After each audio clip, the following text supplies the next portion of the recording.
एक और टिकट कटा था भारतीय जनता पार्टी की तरफ से बदायूं में संघमित्रा मौर्य का, और उसके बाद हमने देखा कि वो प्रचार भी कर रही थी बीजेपी प्रत्याशी का, मंच पे भी नजर आई। मंच पे उनका रोते हुए वीडियो भी एक वायरल हुआ। हालांकि उसके बाद वो सफाई दे रही थी कि नहीं नहीं रो, तो वो एक रामचरितमानस की चौपाई को सुनकर दी थी।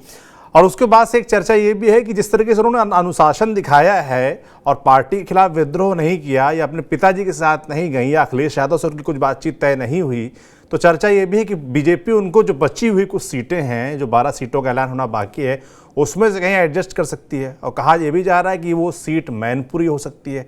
क्या इस चर्चा में कुछ दम है? देखिए, बात चर्चा शुरू हुई है और ये बहुत रिसेंट फेनोमेनन है क्या कि आप देखिए जरा संघमित्रा मौर्य की बॉडी लैंग्वेज को और उनके कार्य करने के तरीके को, कहीं से भी उनके चेहरे, हाव भाव या बयानों से ऐसा नहीं लगता है कि टिकट कट जाने के बाद से उनके मन में कोई कड़वाहट है, इलविल है।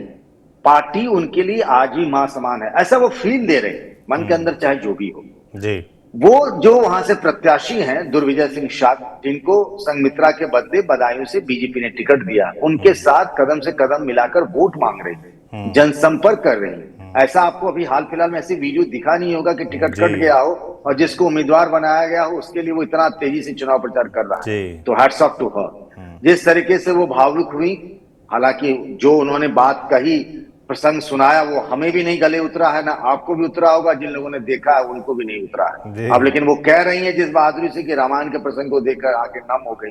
ऐसा कौन सा नया प्रसंग आया? राम कथा तो घर घर में गाई जाती है, सुनाई जाती है, वही प्रसंग सब है हम लोग जो सुनते रहे। खैर वो अलग मसला।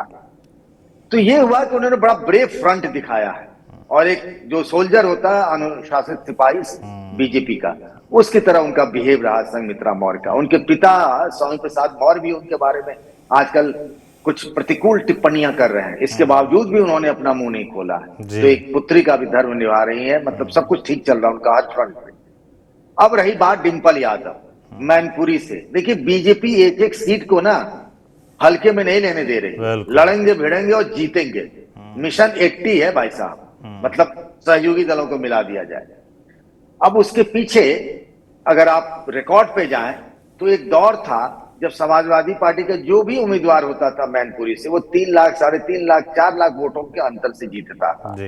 लेकिन 2019 का चुनाव याद करिए, और जब सपा बसपा आरएलडी का गठबंधन था, और मैं उस मंच के सामने था जब डिंपल यादव ने 2019 के लोकसभा चुनाव में बहन जी के पांव छूकर आशीर्वाद लिए थे, उस मंच पर मायावती के सबसे कट्टर विरोधी मुलायम सिंह यादव उस मंच पर बैठे हुए थे। बड़े पंकज जी उस वक्त उसी रैली में शामिल था, मतलब मैं भी पत्रकार जी, मतलब ये हम लोग के मतलब जीवन भर में अगर कुछ दुर्लभ था एकदम।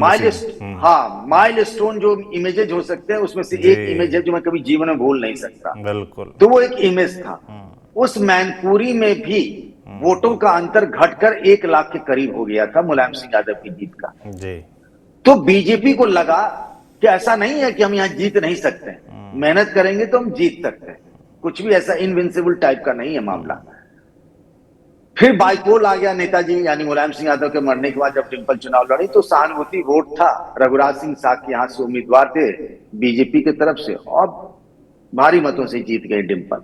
लेकिन अब एक नॉर्मल इलेक्शन है, आम चुनाव। बीजेपी को लगता है कि अगर हमने उम्मीदवार अच्छा दे दिया तो जो काम कन्नौज में हो गया, या फिर रामपुर के बाई इलेक्शन में हो गया, या फिर आजमगढ़ के बाई इलेक्शन में हो गया, तो फिर ये मैनपुरी क्यों नहीं हो सकता भाई?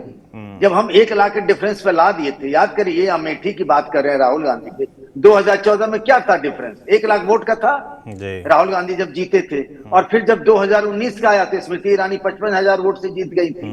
तो यहां भी तो खेल हो सकता है। अब एक मजबूत उम्मीदवार चाहिए, तो उसमें एक चर्चा है कि पर्यटन मंत्री जयवीर सिंह थे जो ठाकुर बिरादरी के हैं, तो ये थोड़ी सी हिचक दिखा रहे हैं जयवीर सिंह। तो ये हुआ कि उस लोकसभा क्षेत्र में यादव हैं, उसके अलावा मौर्य हैं, शाक्य हैं, लोध हैं, वैश्य समुदाय के हैं, ब्राह्मण भी हैं, मतलब मुस्लिम बहुत ज्यादा नहीं है। समाजवादी पार्टी के पास अगर सबसे बड़ा वोट बैंक है वहां पे तो वो है उनका यादव वोट बैंक। उसके अलावा मुलायम सिंह यादव ने जो सालों साल अपने व्यक्तिगत रिश्ते बनाए, जाति के बंधन को तोड़कर, ब्राह्मण, ठाकुर, वैश्य, मौर्य, शाक्य, कुशवाहा, सैनी जो भी है, उनकी वजह से थे।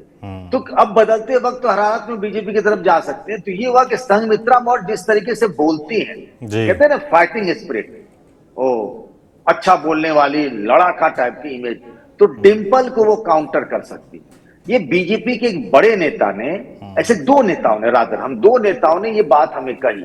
अब ये मामला कितना सीरियस है और केंद्रीय नेतृत्व उस पर क्या फैसला करता है, ये हमारे आपके मतलब हम नहीं जानते, हमें नहीं जी। पता इस बात का। लेकिन बीजेपी के नेताओं में चर्चा है। और रही बात टिकट कटने की, तो आपने देखा कि दिल्ली में जो एक ही मनोज तिवारी का रिपीट हुआ, 6 जो कटे उसमें हंसराज हंस थे ना भाई, जी। लेकिन पंजाब में उनको टिकट मिल गया ना। बिल्कुल। तो एक जगह से कटा, दूसरे जगह से मिला। तो अगर बदायूं से कट सकता है तो मैनपुरी से मिल भी तो सकता है। बिल्कुल। तो उन दोनों नेताओं से मैंने, हमारे मन में जो जो शंकाएं थी, मैंने उन नेताओं से पूछा कि भाई कैसे हो सकता है संघमित्रा मौर्य का। तो उन्होंने सारी बातें बताई कि अगर देना है और जिताना है तो एक जिताऊ उम्मीदवार के तौर पर संघमित्रा मौर्य हो सकती है। अब पार्टी क्या फैसला करती है, अभी तो सीट होल्ड पर है भाई। तो संघमित्रा मौर्य की चर्चा शुरू हो गई है, डिंपल वर्सेस संघमित्रा मौर्य। अगर ऐसा होता है तो इंटरेस्टिंग तो होगा। बिल्कुल इंटरेस्टिंग हो जाएगी सीट कवरेज के लिहाज से हमारे आपके लिए। बाकी जो ऐलान होगा वो सामने आएगा, पता चलेगा कि संघमित्रा मौर्य वर्सेस डिंपल यादव होना है कि नहीं।